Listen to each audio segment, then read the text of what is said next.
नमस्कार, आपका स्वागत है हमारे खास कार्यक्रम हरियाणा डायरी में। मैं हूं आपके साथ सृष्टि मेहता। इस कार्यक्रम का एक ही उद्देश्य है कि आप तक हरियाणा के हर उस विकास की जानकारी पहुंचाई जाए जो मुख्यमंत्री मनोहर लाल के नेतृत्व में लगातार प्रदेश में की जा रही है। साथ ही हम आपको बताएं सरकार की नई और पुरानी उन सभी योजनाओं के बारे में जो प्रदेशवासियों के लिए कल्याणकारी है। तो बने रहिए हमारे साथ और देखते रहिए हमारा खास कार्यक्रम हरियाणा डायरी।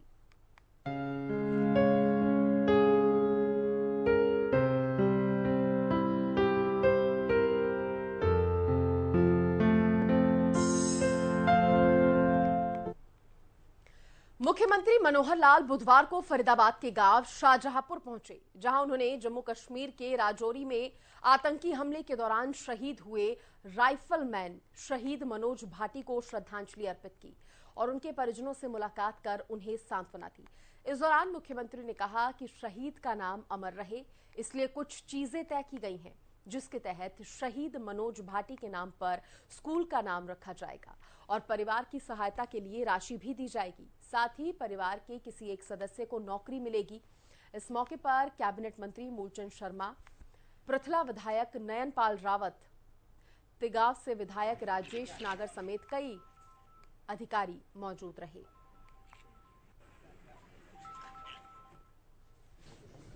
हमारे लिए बड़े वैसे तो एक शहीद सैनिक वो चला गया, देश पर शहीद हो गया। परिवार के नाते भी हमको उसका बहुत एक कमी महसूस हो रही है। बड़ा एक बहुत झटका लगा है परिवार को, लेकिन फिर भी देश के ऊपर वो शहीद हुआ है, शहादत के ऊपर गर्व भी है। इसलिए परिवार के लोगों को ढांढस बनाने के लिए मैं आया हूँ और कुछ चीज़ें हमने तय की हैं कि इस शहीद के नाम से इसका नाम अमर रहे। तो यहाँ का जो स्कूल है उस स्कूल का नाम शहीद मनोज भाटी उनके नाम से रखा जाएगा और इसके अलावा भी परिवार की सहायता के नाते से जो राशि होती है वो भी इनको जल्दी पहुँचेगी और परिवार के एक सदस्य को नौकरी की बात भी हमने कही है। इसलिए परिवार की और भी जो सहायता संभव होगी सब हम करेंगे।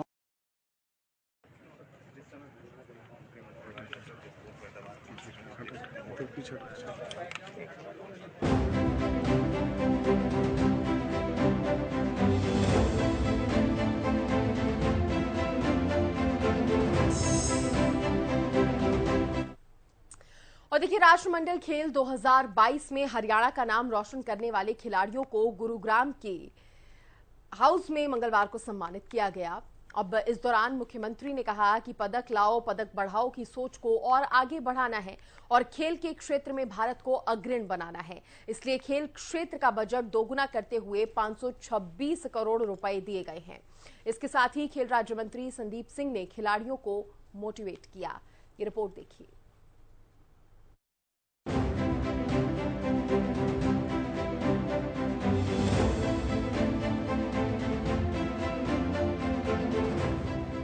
राष्ट्रमंडल खेल 2022 में हरियाणा का नाम रोशन करने वाले खिलाड़ियों का सम्मान कार्यक्रम मंगलवार को गुरुग्राम के अपेरल हाउस में आयोजित किया गया, जहां मुख्यमंत्री मनोहर लाल मुख्य अतिथि रहे। वहीं प्रदेश के परिवहन मंत्री मूलचंद शर्मा, सहकारिता मंत्री डॉक्टर बनवारी लाल, खेल राज्य मंत्री सरदार संदीप सिंह, राज्यसभा सांसद कार्तिकेय शर्मा, विधायक सत्यप्रकाश रावता, नयनपाल रावत, सोमवीर सांगवान समेत कई गणमान्य लोग मौजूद रहे। इस कार्यक्रम के दौरान राष्ट्रमंडल खेलों में पदक विजेता खिलाड़ी और प्रतिभागी खिलाड़ियों को सम्मानित किया गया। मुख्यमंत्री मनोहर लाल ने खिलाड़ियों को नगद इनाम और स्मृति चिन्ह देकर सम्मानित किया। राष्ट्रमंडल खेलों में स्वर्ण पदक विजेता को 1 करोड़ 50 लाख रुपए, रजत पदक विजेता को 75 लाख रुपए और कांस्य पदक विजेता को 50 लाख रुपए के नगद पुरस्कार दिए गए।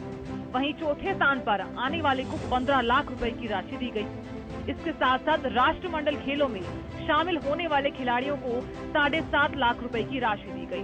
बर्मिंघम राष्ट्रमंडल खेल 2022 में हरियाणा के भारतीय महिला हॉकी टीम में शामिल खिलाड़ियों सहित कुल 29 खिलाड़ियों ने पदक जीते हैं। इन्हें प्रदेश की खेल नीति के मुताबिक कुल 25 करोड़ 80 लाख रुपए की नगद इनाम राशि दी गई। साथ ही खिलाड़ियों को नौकरी का नियुक्ति पत्र भी दिया गया।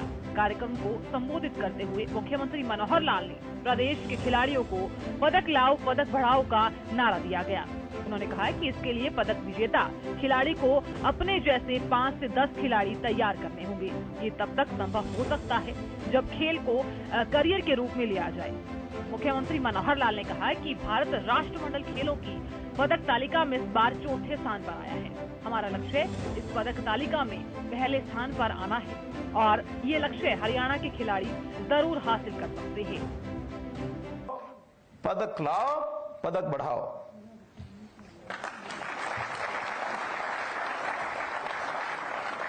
जैसे बेटी बचाओ बेटी बढ़ाओ था, बेटी पढ़ाओ था, ऐसे ही पदक लाओ पदक बढ़ाओ।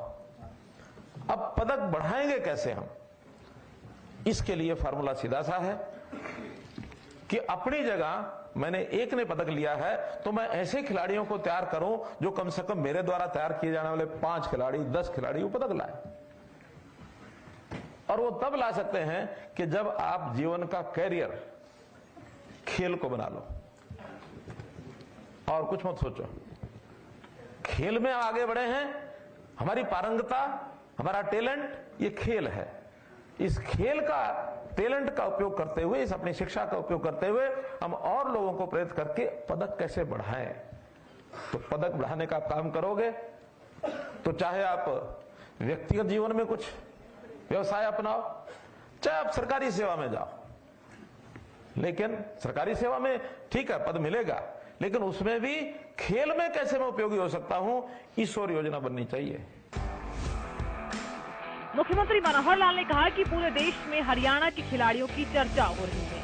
साथ ही सरकार की तरफ से स्कूल के स्तर से लेकर ओलंपिक की तैयारियों तक दिए जा रहे प्रोत्साहन और सुविधाओं की भी सराहना हो रही है। खिलाड़ियों की उपलब्धियों से समूचे प्रदेश में उत्सव जैसा वातावरण है।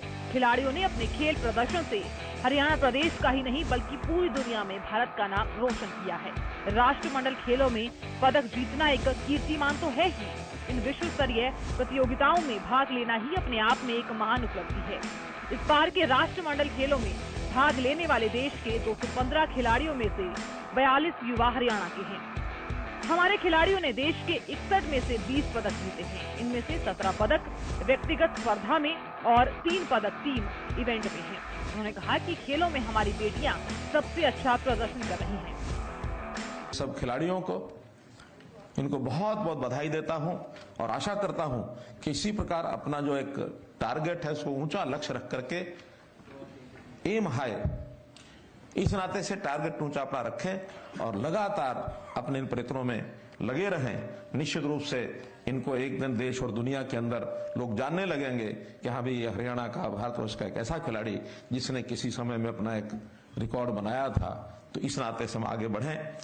पदकों की बात हो गई है बहुत कि 17 पदक हमारे इंडिविजुअल जो प्रतियोगिता है उसमें आए हैं और 3 पदक जो है टीम इवेंट के 3 पदक ही आए हैं। ये से ज्यादा 22 कैसे है, 20 पदक इस प्रकार के आए हैं। और बड़ी बात यह है कि जैसे हमने बेटी बचाओ बेटी पढ़ाओ का वो जो एक देश के प्रधानमंत्री ने आह्वान किया था, उसके अंदर बेटियां भी बहुत अच्छा परफॉर्मेंस कर रही हैं, हर क्षेत्र में कर रही हैं। और खुशी है खेलों में सबसे अच्छा परफॉर्मेंस हमारी बेटियां कर रही हैं। हमारे इन खिलाड़ियों में से जो पदक लाए 9 पदक जो हैं हमारी बेटियों के हैं। ये भी अपने आप में बहुत बड़ी उपलब्धि है और इसको भी हम लोग बनाए रखेंगे। इस मुख्यमंत्री मनोहर लाल ने कहा कि प्रदेश सरकार ने प्रतिभागियों को तराशने के लिए अनेक सुविधाएं और प्रोत्साहन दिए हैं। इससे राज्य में एक नई खेल संस्कृति का जन्म हुआ है। प्रदेश सरकार ने खिलाड़ियों के लिए सुरक्षित रोजगार सुनिश्चित करने हेतु हरियाणा प्रतिभाशाली खिलाड़ी नियम 2018 बनाए हैं। उनके लिए खेल विभाग में 550 नए पद सृजित किए गए हैं। इसके अलावा 156 खिलाड़ियों को सरकारी नौकरी भी दी गई है। खिलाड़ियों के लिए क्लास 1 से क्लास 4 तक के पदों की सीधी भर्ती में आरक्षण का प्रावधान किया गया है। अर्जुन, द्रोणाचार्य और ध्यानचंद पुरस्कार जीतने वाले खिलाड़ियों का मानदेय 5,000 रुपए से बढ़ाकर 20,000 रुपए प्रतिमाह किया गया है। तेनजिंग नोर्गे राष्ट्रीय साहसिक पुरस्कार विजेताओं को 20,000 रुपए प्रतिमाह और भीम पुरस्कार विजेताओं को 5,000 रुपए प्रतिमाह मानदेय देने की शुरुआत की गई है। खेलों के साथ साथ जो अन्य अवार्डीज खास करके जिनको विशेष राष्ट्रीय स्तर के ऊपर अवार्ड घोषित किए जाते हैं, प्रदेश स्तर पर अवार्ड घोषित किए जाते हैं, जैसे अर्जुन अवार्डी है, द्रोणाचार्य अवार्डी है या ध्यानचंद पुरस्कार विजेता है, इनका भी जो प्रति माह पहले सिर्फ 5,000 रुपया मिलता था। हमने ये विचार किया कि 5,000 रुपए में तो ठीक है, कुछ ना कुछ जेब खर्चे निकलती होगी, लेकिन एक खिलाड़ी जो कम से कम अपने परिवार में छोटा मोटा खर्चा उसको करना पड़े तो ये कम है। हम उस 5,000 को बढ़ा करके अभी थोड़े दिन पहले 20,000 रुपया मासिक किया है। तो इसलिए उनके लिए भी जो खिलाड़ी हमारे हैं, इसी प्रकार भीम पुरस्कार विजेता, इनको पहले कुछ नहीं देते थे, इनके लिए नए सिरे से 5,000 रुपया मासिक इनके लिए मानदेय ये घोषित किया है। तेनजिंग नोर्गे पुरस्कार विजेता, इनको भी 20,000 रुपया प्रति माह देने का ये किया है विचार। वहीं मुख्यमंत्री मनोहर लाल ने कहा कि प्रदेश में खेल संस्कृति को विकसित करने के लिए ग्राम स्तर से लेकर राज्य स्तर तक खेलों के लिए बेहतरीन खेल इंफ्रास्ट्रक्चर तैयार किया गया है। बीते पौने 8 वर्षों में प्रदेश में खेल इंफ्रास्ट्रक्चर के विकास पर हमने लगभग 526 करोड़ रुपए की राशि खर्च की है।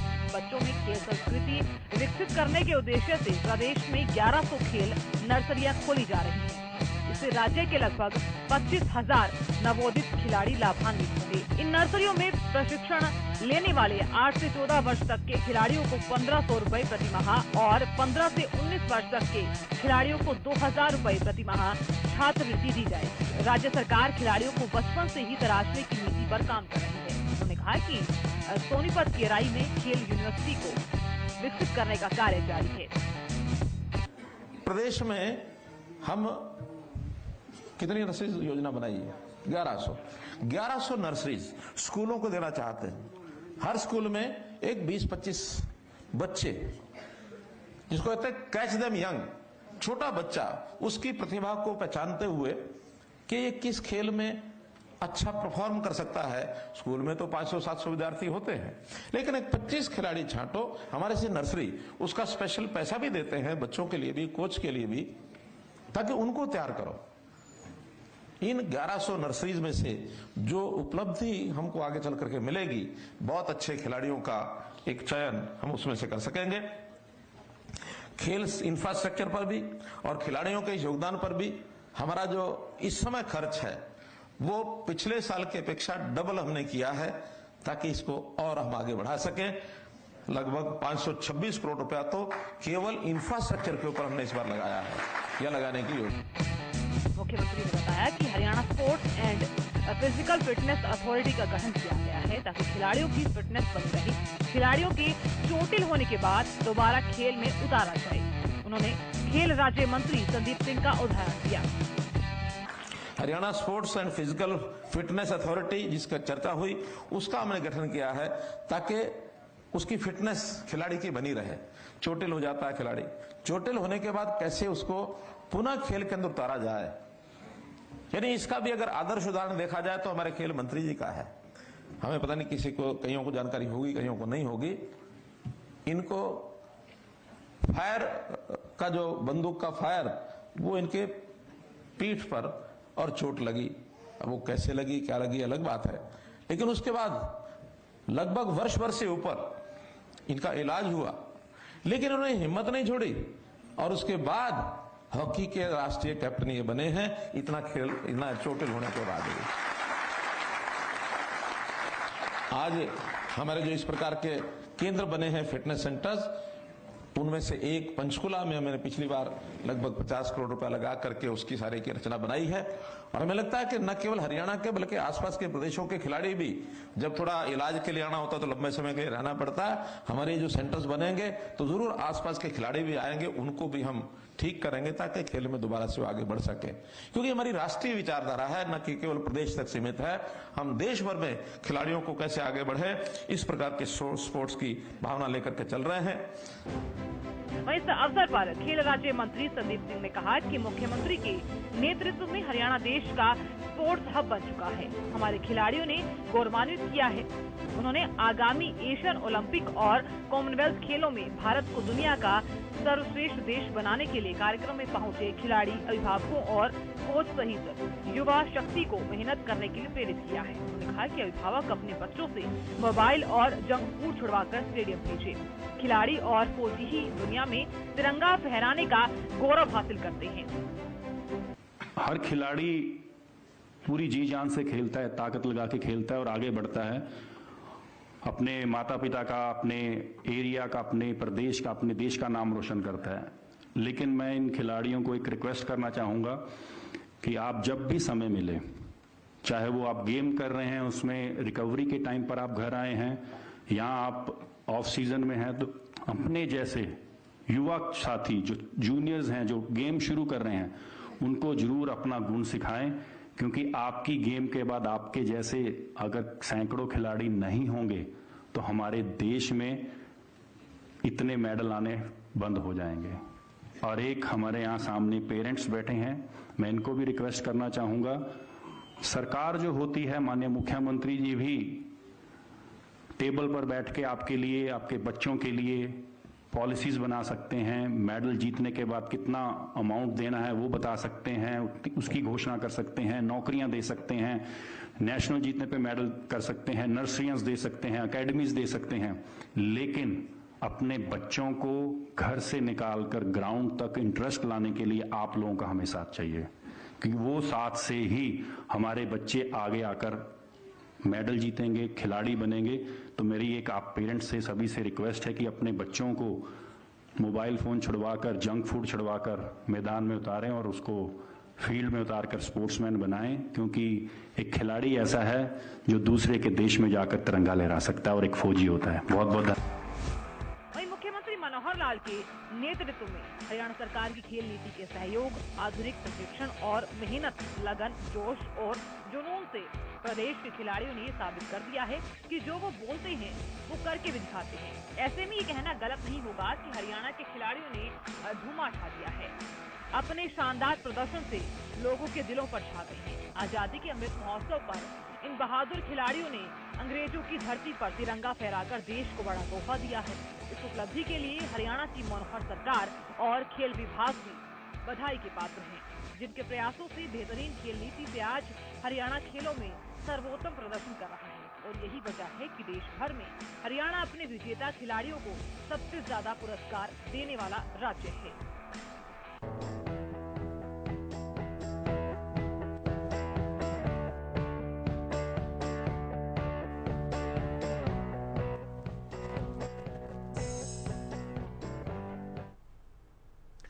लंपी वायरस की रोकथाम को लेकर चंडीगढ़ में पशुपालन एवं डेयरी विभाग की बैठक हुई, जिसकी अध्यक्षता केंद्रीय मंत्री पुरुषोत्तम रूपाला ने की। इस दौरान हरियाणा की कृषि मंत्री जेपी दलाल समेत विभाग के सभी वरिष्ठ अधिकारीगण मौजूद रहे। बैठक में केंद्रीय मंत्री पुरुषोत्तम रूपाला ने हरियाणा सरकार के प्रयासों की तारीफ की।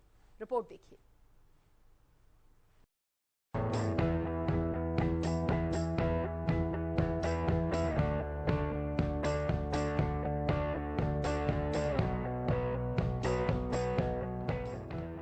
चंडीगढ़ स्थित हरियाणा निवास में पशुपालन एवं डेयरी विभाग की बैठक हुई, जिसकी अध्यक्षता केंद्रीय पशुपालन एवं डेयरी मंत्री पुरुषोत्तम रूपाला ने की। इस दौरान हरियाणा के पशुपालन एवं डेयरी मंत्री जेपी दलाल समेत कई वरिष्ठ अधिकारी भी मौजूद रहे। बैठक के दौरान केंद्रीय मंत्री पुरुषोत्तम रूपाला ने कहा कि जिन जिलों में लंपी स्किन बीमारी से पीड़ित पशु हैं, उन जिलों में सबसे पहले वैक्सीनेशन करवाया जाए, ताकि दूसरे जिलों में इस बीमारी का फैलाव रोका जा सके। इस बीमारी से पीड़ित पशुओं को आइसोलेट करके जमीनी स्तर पर प्रयास करने की जरूरत है, तभी अन्य पशुओं को भी इस बीमारी से सुरक्षित रखा जा सकता है। पुरुषोत्तम रूपाला ने कहा कि अभी हरियाणा के 8 जिले इस गंभीर बीमारी से बचे हुए हैं, जहां अभी तक कोई केस दर्ज नहीं किया गया है। इसके अलावा जिन जिलों में इस बीमारी का प्रभाव है, उन जिले के पशुओं को केंद्र सरकार की गाइडलाइन के मुताबिक लंपी स्किन वैक्सीनेशन किया जाए। हरियाणा में अभी भी 8 डिस्ट्रिक्ट ऐसे हैं जहां पर एक भी केस दर्ज नहीं हुआ है, और जिन जिलों में इनकी उपस्थिति है उनकी जानकारी भी हमसे साझा किया है। विभाग के अन्य बिंदुओं के साथ भी परामर्श किया गया और मंत्री जी के आग्रह पे फिशरीज विभाग के प्रमुख बिंदुओं की भी चर्चा हमारे साथ उन्होंने किया है। खास करके वैक्सीन की उपलब्धि क्या है, उसमें क्या कोई कमियां चल रही है, क्या दिक्कत है, वो हम जानना चाहते थे। वैक्सीन के प्रोटोकॉल के बारे में कोई कंफ्यूजन है तो उसके बारे में हमारे वरिष्ठ अधिकारी उसका समाधान देने हेतु हमारे साथ थे। कुल मिला के दोनों राज्य सरकारें अपने स्तर पे सतर्कता से और सावधानी से ग्राउंड लेवल पे काम कर रही है। अब इस महामारी को नियंत्रित करने के लिए और भी क्या सावधानी की और आगे की रणनीति में क्या क्या करना चाहिए, कैसे करना चाहिए, इनकी भी सारी जानकारी दोनों राज्यों के अधिकारियों एवं मंत्रीश्रियों के साथ हमने कर दिया है। मैं उम्मीद करता हूं कि इस प्रकार के सेंसिटाइजेशन करने से इस प्रांत से आगे के प्रांत में इसको जाने से रोकने में हम कामयाब हो सके, ये हमारा मकसद था। वहीं हरियाणा के पशुपालन एवं डेयरी मंत्री जेपी दलाल ने केंद्रीय मंत्री पुरुषोत्तम रूपाला के साथ हुई बैठक के बारे में जानकारी देते हुए बताया कि लंपी वायरस 5 राज्यों में है। हरियाणा में भी इसका प्रकोप है। इसके बारे में केंद्रीय मंत्री ने फीडबैक लिया। 14 जिलों के पशु प्रभावित हैं, 8 जिलों में कोई प्रभावित नहीं है। केंद्र सरकार की गाइडलाइन आई थी, उसके आधार पर कार्रवाई शुरू कर दी गई थी। जो वैक्सीन प्रभावी है वो जिलों में भेज दी गई है। केंद्रीय मछली पालन और पशुपालन डेयरी मंत्री आदरणीय श्री पुरुषोत्तम रूपाला जी का आगमन हुआ और विषय था कि गायों के अंदर एक गंभीर बीमारी फैली हुई है, लंपी स्किन डिजीज, जो 4-5 प्रदेशों में फैली हुई है। हमारे हरियाणा में भी इसका प्रकोप है। उसके विषय में सारा फीडबैक इनको दिया और इनके साथ जो अधिकारी आए थे उनसे भी हमारे अधिकारियों की चर्चा हुई और हमने अपनी जानकारी दी कि हमारे हरियाणा के अंदर भी लगभग 14 जिलों के पशु प्रभावित हैं इससे। 8 जिलों में कोई भी केस नहीं है। 87 गायों की मौत हो चुकी है और हमने जो प्रिवेंटिव भारत सरकार की गाइडलाइन आई थी हमारे पास, उसके हिसाब से तुरंत कार्रवाई कर दी है और गोट पॉक्स की वैक्सीन जो है, जो बताया गया है कि इस बीमारी में प्रभावी है, उसको हमने मंगवा करके जिलों में भिजवा दिया है और वैक्सीनेशन का काम शुरू भी हो गया है। किसानों को हम जागरूक कर रहे हैं कि क्या क्या सावधानियां रखनी है।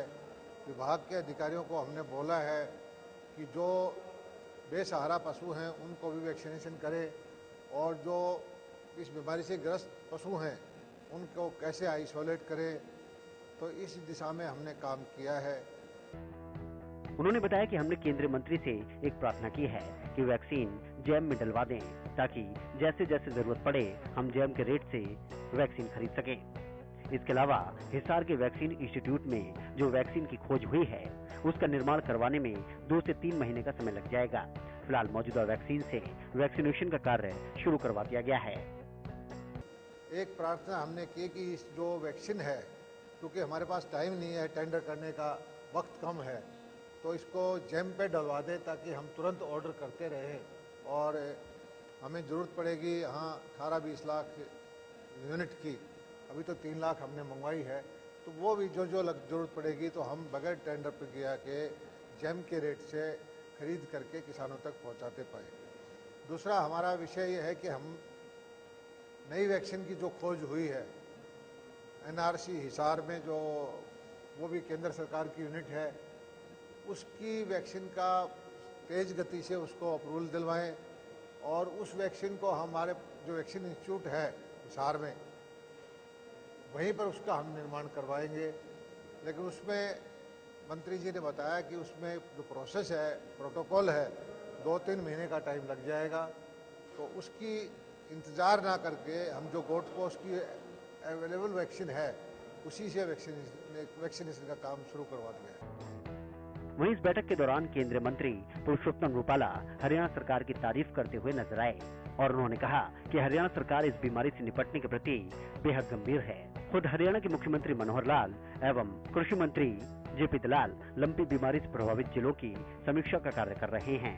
उन्होंने कहा कि हरियाणा सरकार इस बीमारी को लेकर केंद्र सरकार के साथ तालमेल बैठाते हुए सतर्कता पूर्वक कार्य कर रही है। मुझे पूरी उम्मीद है कि वैक्सीनेशन के लगने से इस बीमारी पर जल्द काबू पा लिया जाएगा और बीमारी अन्य जिलों में नहीं बढ़ेगी।